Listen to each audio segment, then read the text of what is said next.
think there's a lot of people that work in what might be considered from them a safe environment to be LGBTIQ, and they might think that they have sensitivity, but then they meet somebody who doesn't fit what they think is normal and freak out or just have a really strange response.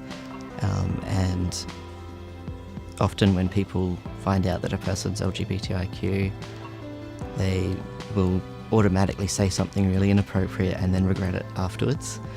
And I guess sensitivity training would help that person to think before they speak, and also to use their empathy to understand that being different in this world is really hard.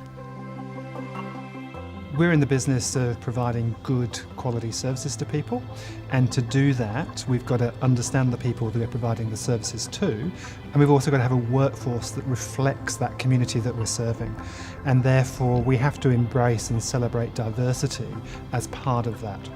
So for us, diversity is the full gamut. So it's about race and ethnicity, including our first Australians. It's also sexuality and gender, and also includes faith and belief. All those factors we believe are important to recognise as part of a diverse community, and we're providing a responsive service to people from those communities. I think employers and employees are surprised by how much they get out of LGBTI sensitivity training. I think that they walk in often with an expectation that this will just be a bludge, or that this will be boring, or I know all this already, or we just treat people equal, and that's often how people feel.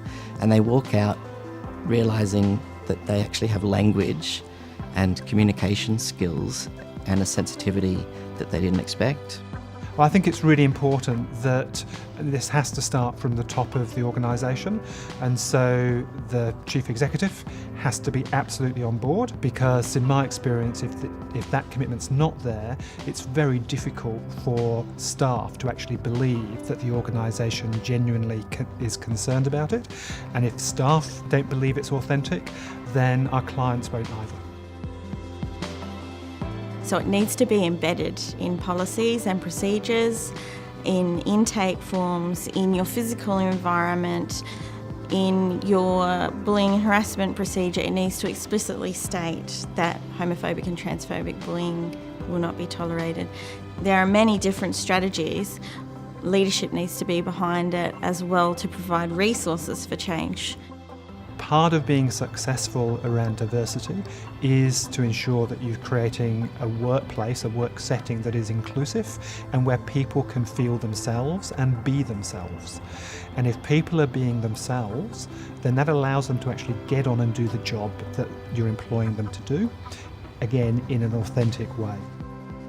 Working in a safe environment initially just feels really welcoming, and that I'm treated as a professional first, and that I also bring other skills like empathy for minorities into the organisation.